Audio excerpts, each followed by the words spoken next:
Welcome everybody to this MOS Mathematics online seminar series.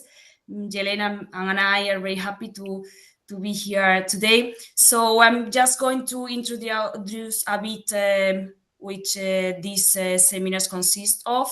So there are presentations from leading young academics in mathematics from around the globe, and the idea is that they give presentations that the topic obviously is mathematics, but they are accessible to a broad audience, no matter the fields in mathematics we are dealing with.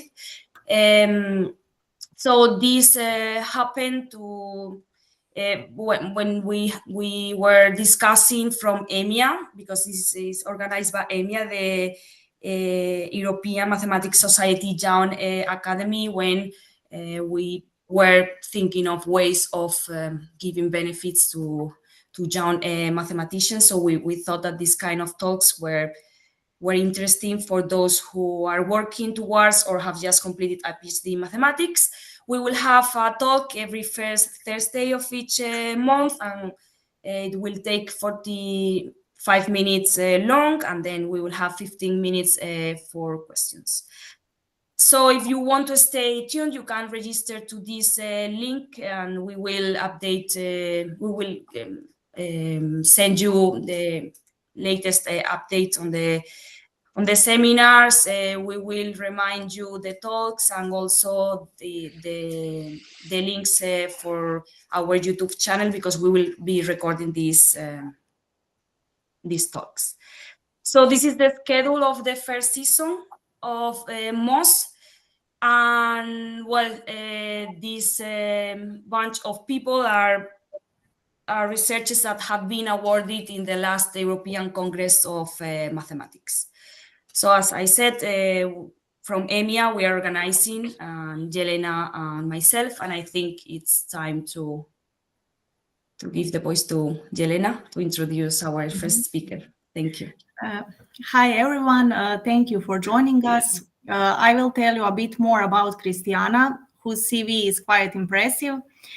She was born in Bari in Italy, and now she's an associate professor at the University of Parma in Italy.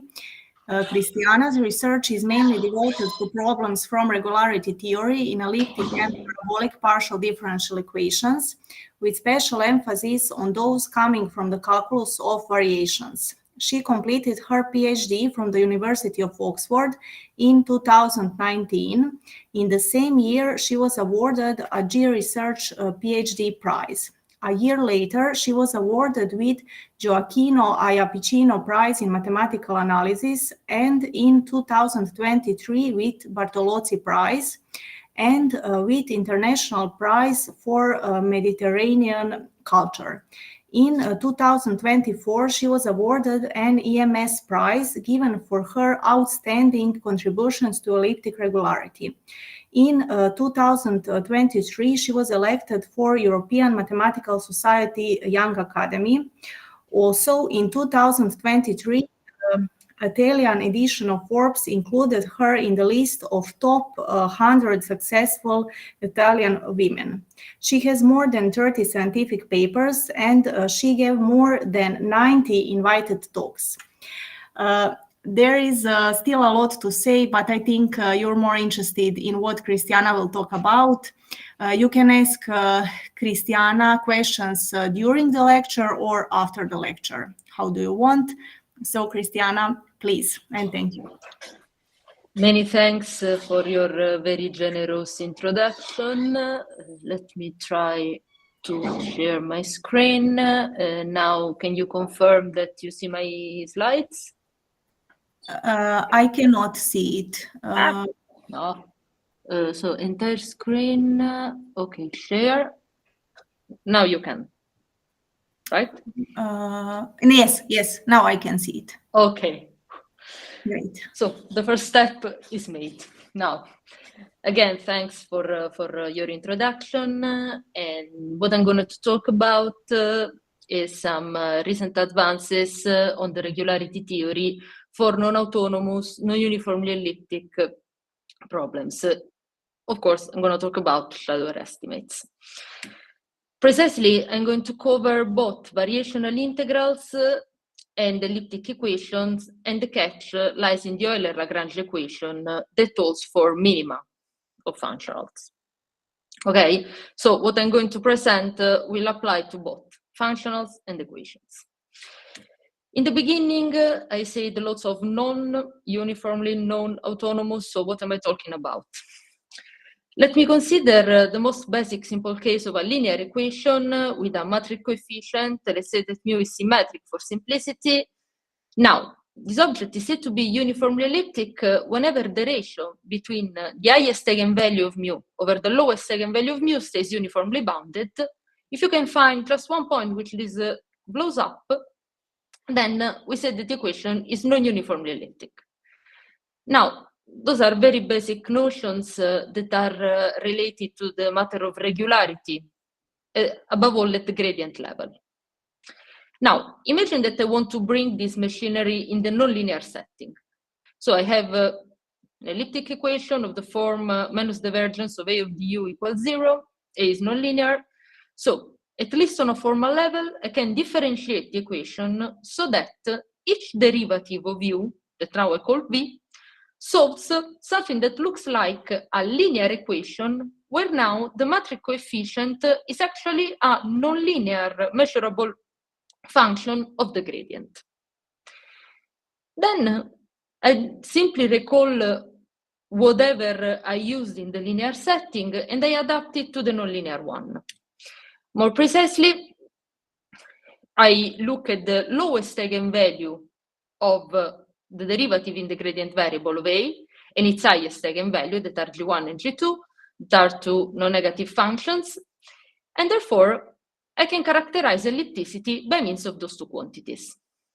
Recalling that the catch between equations and functionals lies in the validity of the Euler-Lagrange equation, if I want to transpose this notion to functionals, then I just want to look at the lowest and the highest eigenvalue of the Hessian of f. Okay?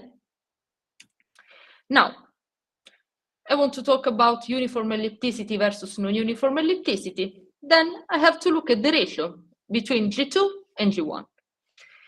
Since I'm going to be interested in non-autonomous problems, of course, G2 and G1 can fairly depend on x, and therefore I would say that my problem is uniformly elliptic whenever this ratio stays uniformly bounded. Otherwise, I will say that it is non-uniformly elliptic. Now, the matter of non-uniform ellipticity is a very classical topic in the literature. There are, let's say, several important contributions before the 70s. You can recognize several heroes of the analysis of PDEs in this slide, but also after the 80s, there are several important contributions. Let me highlight in particular the work of Zhikov, who was a Russian genius who introduced several significant models, although being essentially uniformly elliptic, and the rate of non-uniformity came only from some misbehaving coefficient. Still, he laid down those model examples that gave lots of insights towards the general theory. Moreover, Marcellini gave also fundamental contribution as he laid down the foundation of the modern variational approach that is essentially at the basics of whatever we do right now. Okay. Now, as I said, why the variational approach is so crucial when dealing with this class of problems, and in particular if you're after sharp results.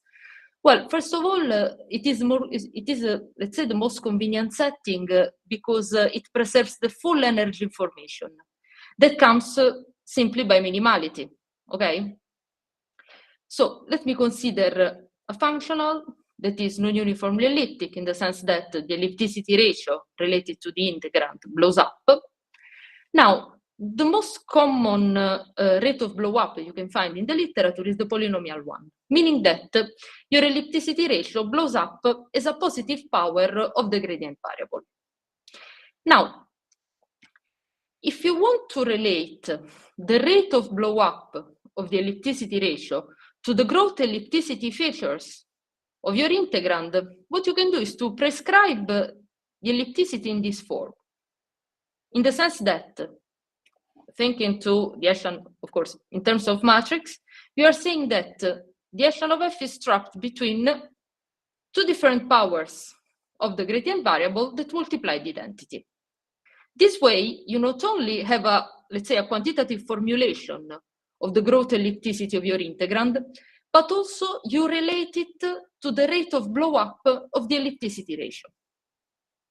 Now, if one wants to make some sort of bet, one could say, okay, if the ellipticity ratio blows up too fast, maybe it can be problematic. Maybe there is no regularity. Maybe I need to choose P and Q quite close to each other to ensure regularity.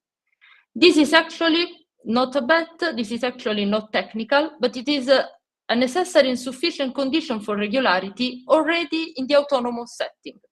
You need to pick your growth ellipticity exponent very close to each other in order to have reasonable regularity results. Otherwise, counterexamples are there that tell you that your minimizer might be unbounded. So no gradient regularity might be available. And those are classical results due to Marcellini and Giaquinta. Next, what happens if we plug in coefficients? This is the natural guess, right? And one could also imagine that the situation with a coefficient might be correspondingly more complicated, in the sense that if already in the autonomous case, something striking happens, in the sense that I can have a strictly convex integrand, smooth, the best that you have, that is non-uniformly elliptic, then regularity might fail, okay? If the rate of non-uniformity is too sharp, is too fast. So what happens if I plug in coefficient? Natural question, do I have any reasonable sort of Schauder theory? Well, quick crash course about Schauder estimates. We know that harmonic maps are smooth, right? This is super classical theory. So natural question if I plug in coefficient, let's say a matrix coefficient mu, that is bounded and elliptic. Now, since mu and u stick together, what I would expect is that if mu is either continuous, then the gradient of solutions is correspondingly either continuous. This is for every alpha strictly between 0 and 1. Now, this is a classical result that dates back to the beginning of the 30s of the previous century with the breakthrough results of Hopf, Caccioppoli, and Schauder, and there are also some contributions by Giraud. And what is important here is that all these results heavily rely on heavy potential theory. So they were very challenging and very technically involved. There are parabolic analogs, there are fully nonlinear analogs, non-divergence analogs, and this is a very basic tool in the regularity theory in the calculus of variations, because it is a totally natural question studying studying the influence of external ingredients in an equation. Now, later on, this original approach that goes via nonlinear potential theory, was streamlined by Campanato, Trudinger, and Leon Simon, and each of them essentially used the fact that having a quantitative decay information on the oscillation of coefficients, right, which is Elder continuity, allows to, let's say, quantify the closeness of your original solution to its lifting. That is the solution to the corresponding frozen problem. Okay, you're freezing the coefficient in one point. And thanks to the quantitative decay of the modulus of continuity of coefficients, you can place those two maps close to each other. And then essentially transfer regularity from the solution of the frozen problem to your original solution. Now, this is an indirect proof. It can be alla Campanato via the use of Campanato spaces, using the approach of Trudinger via convolution techniques, or via blow-up alla Leon Simon. But in any case, the cornerstone is the possibility of getting close to a very regular maps that features homogeneous reference estimate, excess decay estimates, and then simply extract the regularity from the frozen problem. The very same circle of ideas lies is at in the background of Schauder theory for quasi-linear elliptic equations. Let's think, for instance, to the non-autonomous P Laplacian. Okay, C is a coefficient that is either continuous, bounded away from zero, and either continuous. The P Laplacian is, of course, uniformly elliptic, and therefore we can use the same comparison argument in order to prove that the gradient of solutions is either continuous. The very same approach applies to general equations that satisfy so-called Radzyńska and Duracevas condition. So let's say that Schauder theory is very well understood in the uniformly elliptic setting, okay? And this, again, the key is the possibility of extracting regularity from a very regular problem without coefficient. Now, let's see what happens when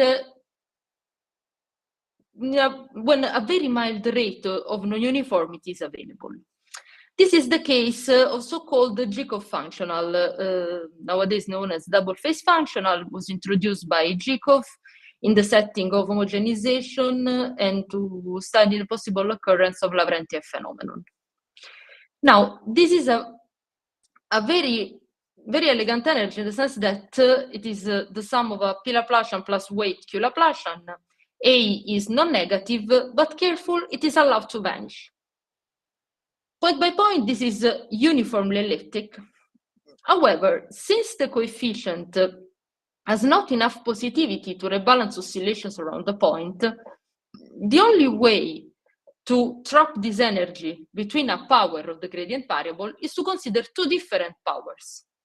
So this lack of positivity, of strict positivity of the coefficient gives rise to a very weak notion of non-uniformity. But what is, let's say, interesting is that this model highlights, let's say, points towards the direction of sharp results in the strong non-uniformly elliptic setting. So towards the real Schauder theory for non-uniformly elliptic problems. This is a very beautiful counterexample due to Fonseca Mingione that relies on early construction of Jacobs that essentially tells you that, okay, take this double phase functional, consider a differential problem with a smooth boundary datum posed on a ball, so the best domain you could think about.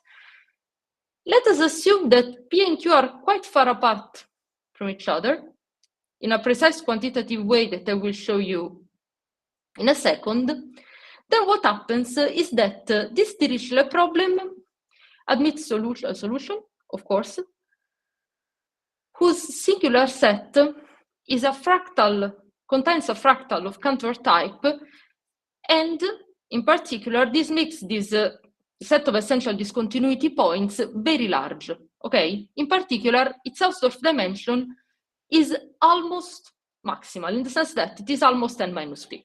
Of course, this is a W1P map, so it cannot exceed n minus p. This means that your minimizer is not better than any of his competitors, right? Because it does not belong to any better space than W1P. It might belong to W1P plus epsilon, but not more. In particular, Schauder theory dramatically fails. While this counterexample is important, is that it is in sharp contrast with the uniformly elliptic literature, in the sense that this holds in the scalar setting, while in the uniformly elliptic case, to see the emergence of singularity, you want to go to the vectorial setting and then play with the anisotropy. Here, your problem is perfectly scalar. Moreover, your integral has radial structure, in the sense that it is defined upon the modulus of the gradient. This can be made non-degenerate, no problems. The domain here is a ball, so no singularity originates from some weird cusp in the boundary. The boundary datum is Lipschitz regular, so everything is perfect. Now, the real, let's say, origin of singularity is the pathological interaction between coefficient and gradient variable. Okay? In some sense, the coefficient hides some disturbing discontinuity in certain admissible competitors that are admissible precisely because the coefficient vanishes. Now, this counterexample has been perfected later on by Balchi, Dinning, and Surnechev, who essentially produced a minimizer with maximal Hausdorff dimension of the singular set later on. But this is already, in this case, it's already pretty clear that Schauder theory in the non-uniformly elliptic setting might yield surprises. Okay? In particular, as we already saw in the autonomous setting, it cannot be true for arbitrary choices of P and Q. Now, the condition that is violated in these counterexamples is this one. Okay? So keep it in mind as it will turn back. Concerning the regularity for double-phase integrals, this was achieved by Baroni, Colombo, and Mingione, but the fact that the double-phase energy is pointwise uniformly elliptic still allows for a perturbative approach, which has been later on extended to a rather large class of uniformly elliptic problems that in any case satisfy non-standard growth conditions. Okay? However, the key point, both for the double phase and for all general class of uniformly elliptic problem, is that the frozen integrand is uniformly elliptic, in a sense that whenever I fix the coefficient in one point, then I have a perfectly bounded ellipticity ratio, and this ensures me that I can still get close to a lifting that is a minimizer of a uniformly elliptic energy, which has perfectly homogeneous excess decay estimates, and therefore I can still extract regularity from it. Now, if I try to use a similar circle of ideas in a very simple, genuinely non-uniformly elliptic model that is just C of x times f of dw, where f is non-uniformly elliptic, well, what I see is that, I mean, this approach simply fails because also for the frozen problem, the ellipticity ratio is uniformly bounded. The problem is non-uniformly elliptic, and therefore any sort of perturbative approach drastically fails. Now, so far we spotted the class. Please? Sorry? Can I go on? Is it a question? Okay. So far we spotted a classical fact that is for uniformly elliptic problem, Schauder theory holds, meaning that to an elder continuous coefficient correspond an elder continuous gradient, which immediately gives rise to an open problem. Can I see the same on non-uniformly elliptic problems? Let's say PQ non-uniformity. Can I say that if C is elder continuous, then the gradient is correspondingly elder continuous? This is a classical problem, and it was raised at several stages in the literature. For instance, this is a comment due to Gary Lieberman on the paper of Giaquinta Giusti, the one on Krell in 1984. He said that Giaquinta Giusti's freeze and perturb technique perfectly works in the uniformly elliptic setting, but drastically fails in the non-uniformly elliptic one, unless gradient boundedness, uniform gradient boundedness is available, which it was not. Therefore, here it is perfectly highlighted the failure of perturbative methods in non-uniformly elliptic problems. The same is the same issue appears in this important theorem of Ladizhenskaya and Duraltseva. Here, as you can see, they need to consider uniformly bounded gradients for solution. Then they need to impose heavy differentiability assumptions on all the entries or their nonlinear tensor. And in this way, they can derive Schauder estimates. Let me point out what Ivanov commented about this theorem. Also, Ivanov spotted what was the missing step towards a reasonable Schauder theory, and it was a big missing step. That is the lack of uniform Lipschitz bounds for solutions. Okay, this was the main difficulty. Indeed, once achieved gradient boundedness, then the non-uniformity of the problem becomes immaterial, because we saw that for non-uniformly elliptic problems, what characterizes non-uniformly elliptic problems is the blow up of the ellipticity ratio. But now, if the gradient is bounded, the ellipticity ratio has nowhere to blow up. And therefore, once achieved gradient boundedness, then the problem can be, in a sense, trace it back or put it closer to uniformly elliptic problems, and the theory becomes relatively more standard. Same observation has been made by Giaquinta and Giusti. Okay, now, an answer to this problem has been provided by myself and Mingione in the case for large class of non-uniformly elliptic problems, who were the ones about PQ non-uniformity. And we're also able to cover some anisotropic mu-elliptic problems. And let me highlight that, let's say, an important detail of discrepancy, an important aspect of discrepancy in our theory with respect to previous literature is that we offer a direct approach to gradient boundedness. Okay, indeed, since the early 30s of the previous century, the only way to achieve gradient boundedness in non-autonomous problems, the uniformly elliptic case, was to first prove gradient Elder continuity, okay, then retain gradient boundedness, and then push it, in case the operator allowed, to improve to improve to the highest level the Elder continuity exponent. So as much as your operator allows. Now, moreover, our approach is direct. Okay, since the problem is non-uniformly elliptic, we can no longer freeze and perturb and then extract regularity. The map that now iterates and produces regularity is your original minimizer, or let's say a regularized version of it.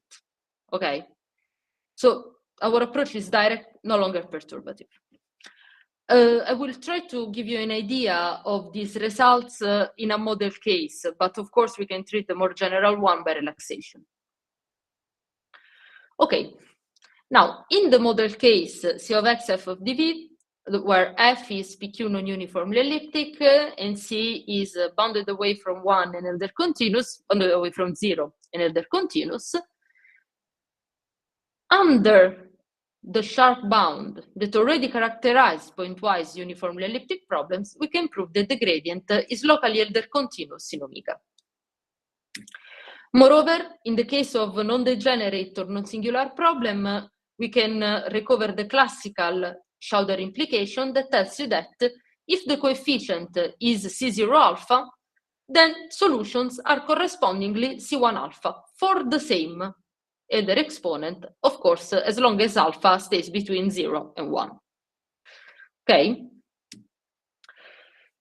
Okay, in the remaining minutes, I will try to give you an idea on how the proof works and what are the main aspects of the proof to highlight. Okay, let's say that the proof goes in 2 moments. First of all, we prove that solutions belong to all Sobolev spaces thanks to a fractional version of Moser iteration. Now, what is the problem here in using, let's say, classical Moser iteration, maybe the unbalanced one alla Marcellini? Well, first of all, to apply classical Moser iteration, we need to achieve the second variation of our functional, okay? Meaning, we need to differentiate the Euler-Lagrange equation. And here you can see the very first obstruction to this to regularity that lies in the lack of differentiability of coefficients. Coefficients now are Elder continuous, therefore Therefore, the Euler-Lagrange equation exists with no problems.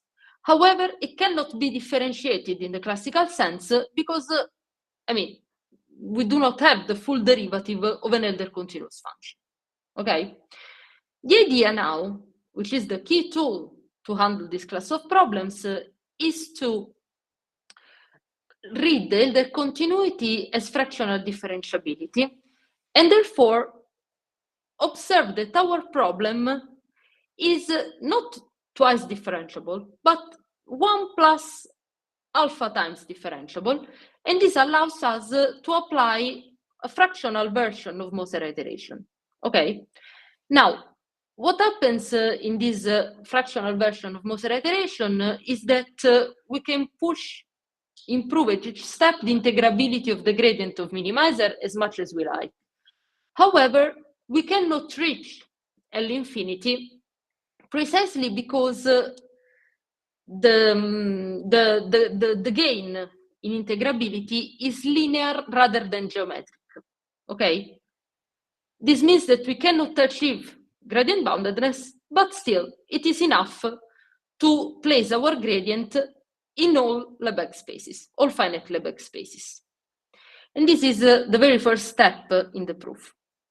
Second one is a direct proof of gradient boundedness via fractional and nonlinear potential theoretic version of the George iteration that is then combined with a Bernstein type approach. So how does it go? Now, this in a sense is the more delicate and yet more innovative part of our proof, as it strictly relies on a fractional Caccioppoli type inequality that now is based on a localized in space version of Littlewood-Paley decomposition. And this is the very first ingredient. Second one is the use of a general class of nonlinear potentials. Here you see some, let's say, anonymous parameters, sigma and theta, but precise choices give you back the classical Avin-Mazia-Wolf and Riesz potentials that you can see. I mean, they have been historically applied in when studies find properties of solutions to, for instance, non-homogeneous equations with rough ingredients. For instance, measure data problems. There you can see some applications of these nonlinear potentials. Here, as we will see, we shall use those nonlinear potentials as carrier of information, of size information along iterations. I will be more precise. Okay, we said we use Bernstein. What is Bernstein method in the classical uniformly elliptic autonomous case? Well, it consists in showing that a convex function of the modulus of the gradient turns out to be a subsolution of a linear elliptic equation that is actually obtained by differentiating the original one. If you remember, this is the same argument that I used to move the information about uniform ellipticity and non-uniform ellipticity from linear equation to nonlinear one. Indeed, as soon as I differentiate the equations minus divergence of A of du equals 0, what I get is a linear equation with a matrix coefficient that now, if you remember, is a nonlinear measurable function of the gradient. This is the cornerstone of classical Uraltseva-Uhlenbeck theory for the P-Laplacian. Okay? Now, once I prove that modulus of the u to some power, say to the gamma, is of course a non-negative subsolution of a linear equation with measurable ingredient, then classical de Giorgi theory kicks in and allows me to conclude that the gradient is locally bounded. How do I prove that the gradient is locally bounded in the classical setting? Well, I show that it belongs, that my modulus of the u to the gamma belongs to a certain de Giorgi class, which is this one. This is the upper de Giorgi class. The availability of this inequality allows me to start iterations. This is perfectly homogeneous. Therefore, I can iterate and I can prove that the gradient is bounded. Now, what goes wrong for my problem? Well, as I said, to derive this inequality, what I did need was to differentiate my original equation. This perfectly works in the nonlinear uniformly, in the autonomous uniformly elliptic setting. However, it immediately fails as soon as an elder coefficient appears here, which makes no longer differentiable my equation. So it is the same problem that I mentioned before. Okay, how do I overcome this issue? Well, first of all, I prove again that a suitable convex function of the gradient, which you could think about like modulus of the u to the p, satisfies a class of renormalized Caccioppoli type inequalities on level sets that reads in this way. Okay, now you can see several characters appearing in this inequality.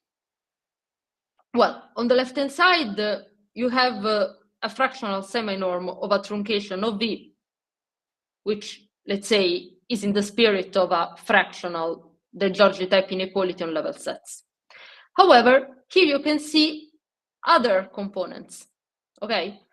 First of all, the blue part is a renormalization constant that accounts for the non-uniformity of the problem, while the red part reminds you the presence of coefficients, and indeed is there because coefficients appear. Now, who is H? H is a power type function, okay? And let me highlight that it is really responsible. It really accounts for the non-uniformity of the problem, because as soon as Q is equal P, meaning that your problem is uniformly elliptic, H simply disappears. Okay. Now, looking to the literature, you can see several forms of Caccioppoli type inequality. We have the classical one, which is the one that is obtained, as I described you before, by differentiating the problem. This is what you have when no coefficient appears. Moreover, again, in the literature, we can find a non-local uniformly elliptic Caccioppoli inequality, again, without coefficients. What happens now is that you're placing your truncation in a suitable fractional Sobolev spaces. In other words, you are controlling a fractional Sobolev semi-norm of V. And what happens now is instead the availability of a non-local, non-uniformly elliptic Caccioppoli inequality with renormalization. So what does it mean? We have to control a fractional Sobolev semi-norm of your truncation because we cannot fully differentiate the problem because of the availability of coefficients. Moreover, a renormalization constant appears here, the part in blue, that reflects the non-uniformity of our problem. And then we have the red block, okay, that is there because of the coefficients. Now, one could wonder why these renormalization constants appear. I mean, what's the point in having some power type function of a quantity that is essentially proportional to the L infinity norm of the gradient? I mean, it looks like a bit counterintuitive if what you want to prove in the end is gradient boundedness. Well, the presence of these constants is due to the fact that you want to somehow trick the problem, okay? To make this inequality look perfectly homogeneous. Indeed, homogeneity is the key point in order to make iteration work, okay? Moreover, the red part, which will eventually give rise to nonlinear potential, are used in some sense to carry size information, integrability information of the gradient along iterations. Okay, so to summarize, all this work is essential. Please tell me. Ma'am, could you please explain the subscript symbol plus in first equation. Oh, Local yes, yes. Plus means this is upper truncation. It means that you're taking the positive part of v minus k. This is the maximum between v minus k and 0. You mean Okay. Heaviside function, unit step function here? No, this is just you're essentially taking just the part in which v minus k is positive, and then you cut it at 0. Okay? Okay. This is the maximum between v minus k and 0. You're essentially taking the higher levels of v. Okay? So let me turn back. Okay? As I was saying, this red part is due to the presence of coefficients and will be used to construct a potential that will preserve, in a sense, certain size properties of the gradient along the iteration. Now, as you can see, in general, controlling a fractional Sobolev seminorm is typical for non-local problems. Okay, just think to the S Laplacian, the SP Laplacian, okay, where there is natural to control a fractional seminorm of your function. No, you just need to test, and what you get is precisely this non-local Caccioppoli type inequality. However, here we are working with a local problem, okay? However, the fact that we are dealing with elder continuous coefficient naturally lead to a non-local Caccioppoli type inequality that is essential, that originates for the intrinsic non-locality of elder continuity, okay? Again, the idea is that elder continuity can be seen as a sort of fractional differentiability, okay? And now it comes, if you want, the more delicate part of the proof, in a sense, because for getting non-local estimates for local problems, we need, in a sense, to delocalize the problem by employing a local decomposition argument that morally resembles the Littlewood-Paley type construction that is made in the dyadic decomposition of Biesov spaces. Okay. What we need actually is to homogenize, okay, the coefficient. I say that the elder continuity must be turned into fractional differentiability. So I need to homogenize the elder continuity of my coefficients with the gain of fractional differentiability for my solutions. Now, atomic decomposition in general is very well behaved in linear problems, but fails to deliver results in the non-local one. Here, the key point is to replace atoms, usual linear atoms that are Pan functions, with solutions of suitable nonlinear equations. And of course, this makes the whole procedure much more involved. And once I have my fractional Caccioppoli inequality, this gives rise to a fractional version of the Giorgio iteration. Okay, remember that thanks to renormalization, all the quantities I have are homogeneous, or at least look homogeneous, so that I can trick iteration. Excuse me, ma'am. Tell me. One thing more which I ask. In previous slide, Yeah. you wrote that fractional differentiability. Yeah. And if we see the literature, there are many fractional derivative like as Caputo, Riemann. Then can you specify differentiability? Which type of differentiability you explain here? What I'm explaining is the usual membership of an elder continuous function to a fractional Sobolev space. In a sense that if you take, this is just a simple exercise that really rely on the definition of elder continuity, you can see that an elder continuous function, let's say C0 alpha, elder continuous, belongs to all fractional Sobolev spaces WSP with S strictly between 0 and alpha, and all finite P. Okay. In this way, you are saying that it's true that my coefficient doesn't have a gradient, but still it has a little bit of derivative, and this will be enough. Okay. Okay. Thank you.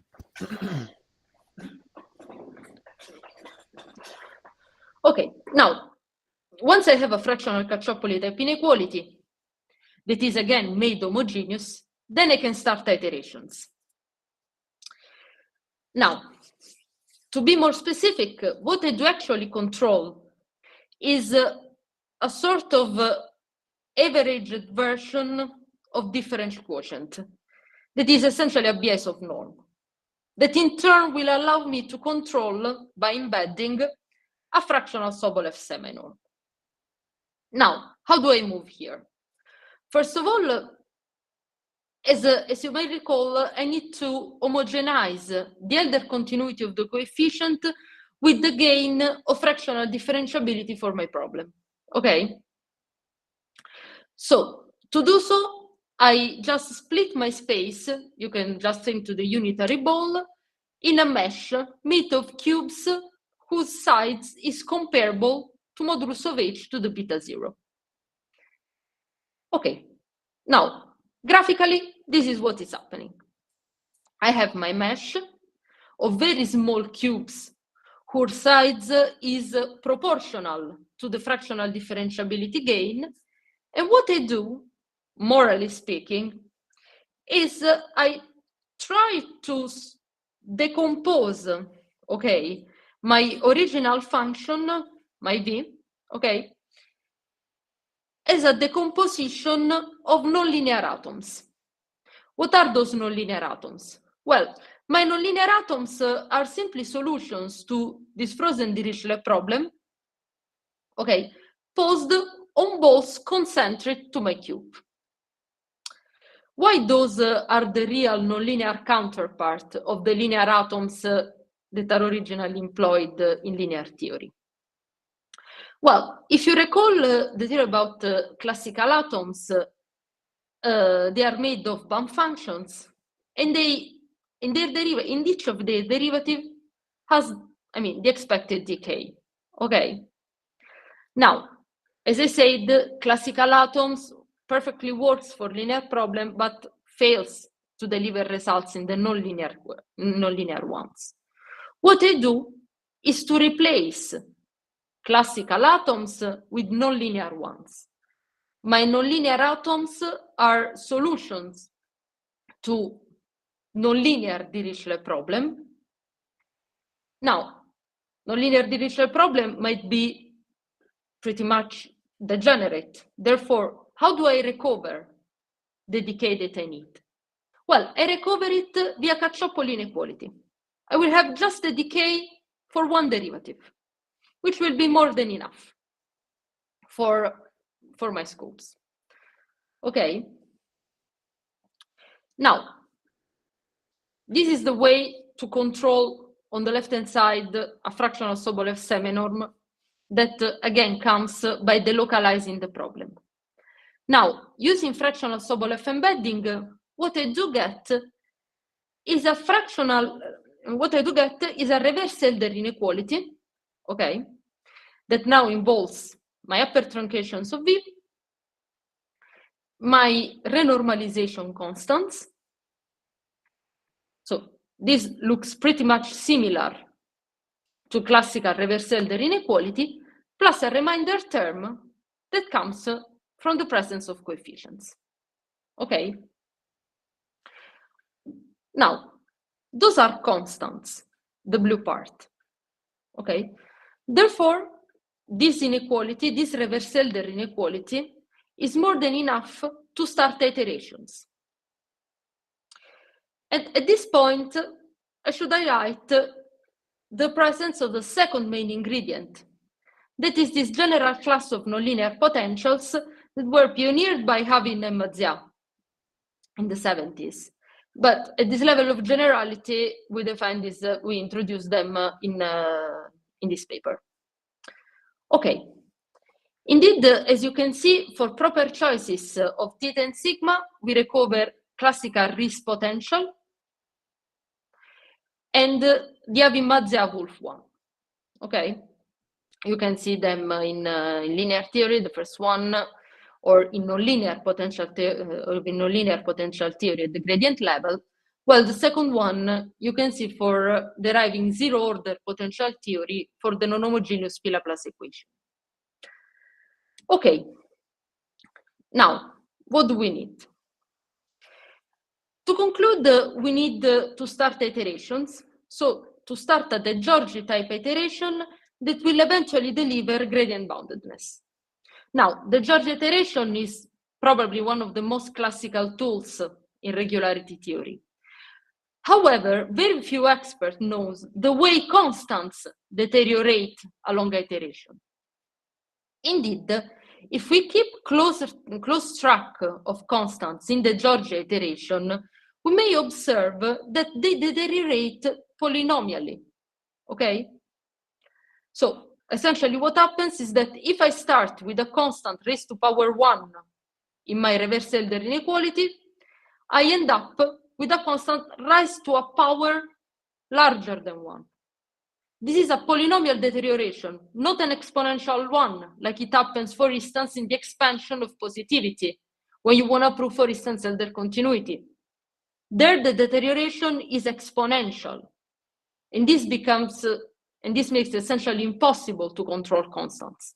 While here, there is still hope of controlling constants. Moreover, also the coefficient part deteriorates along iteration. And what it is possible to do using the dyadic decomposition features of potentials, it is possible to reconstruct a nonlinear potentials. They still keeps track of the component of your reverse-Elder inequality coming from the coefficient. Then we can use a covering argument and obtain a quite strange L-infinity energy estimates. Because here, aside from what one classically expects from an L-infinity energy estimates, here we have also an L-infinity norm on the right-hand side, which looks a bit weird, and the nonlinear potential. So we still have two, let's say, characters to take care about. Now, our constraint linking exponent, Elder continuity of the exponent, and ambient dimension implies that this lambda naught is strictly less than 1. And this is good news. This means that we can reabsorb that quantity. Moreover, the mapping properties of nonlinear potentials among function spaces allows us to keep under control this red term by means of by a large power of du, like the LS norm of du for some s quite large. But this is not a problem because if you remember, we already know that the gradient is integrable upon any power. Okay? Now, this essentially allows us to conclude because the fact that our lambda naught was strictly less than 1 allows us to apply Young inequality so that we can separate this L-infinity norm on the right-hand side, putting a small coefficient on front, plus the energy term, which is perfectly fine.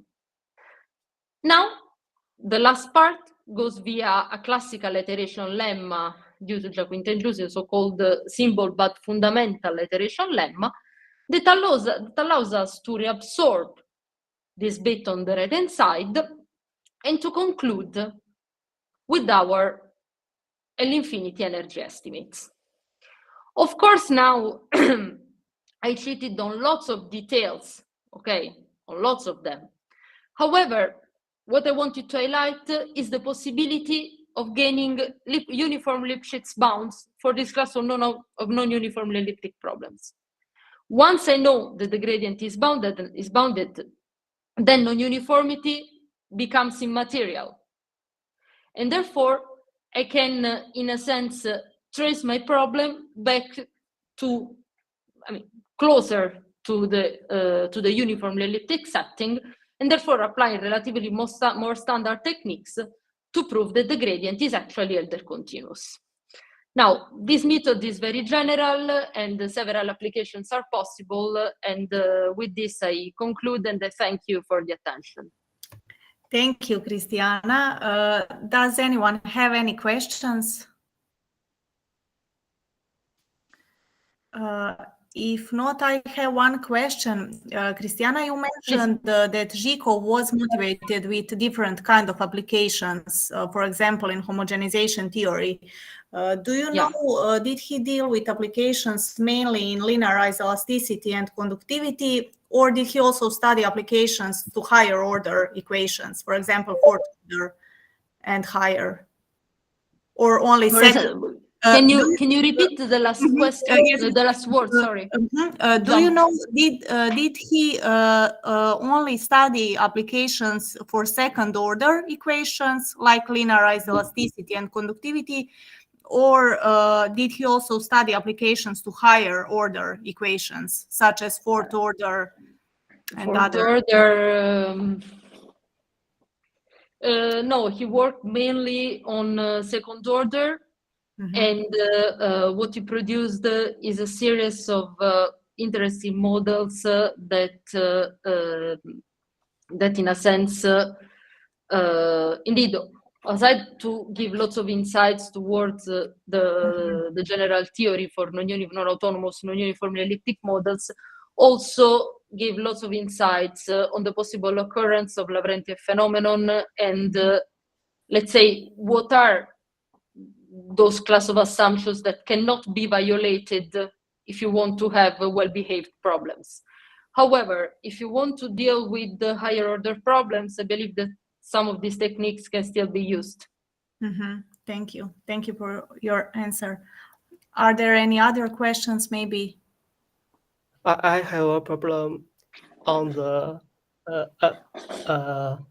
under the fractional framework. Under the fractional framework. Yeah. Tell me. I have a problem about the perturbation method. Is this method useful when we deal with no standard growth problem under the fractional framework?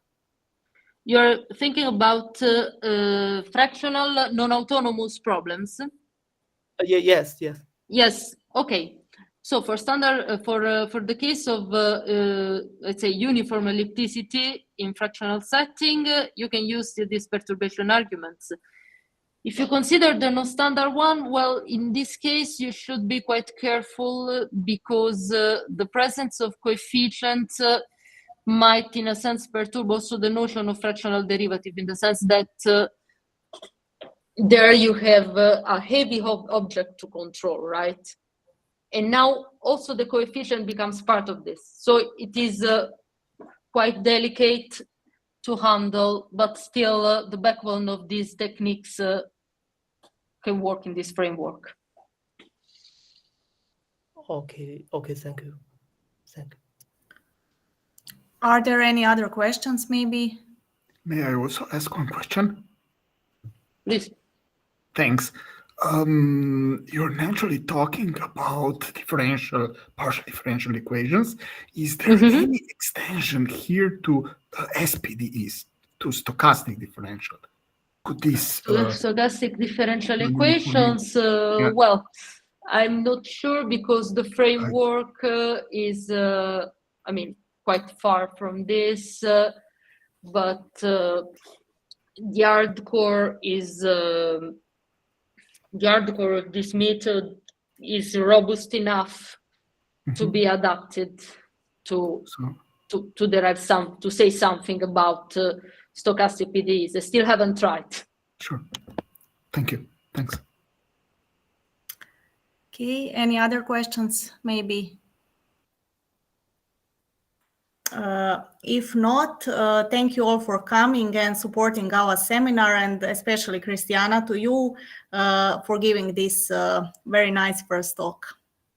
And thanks a lot. Thank you. Thank you, Christiana. Thanks you all to you for coming. We wait for you in the next month. Bye. Thank you. Bye. Bye. Bye. Bye. Bye.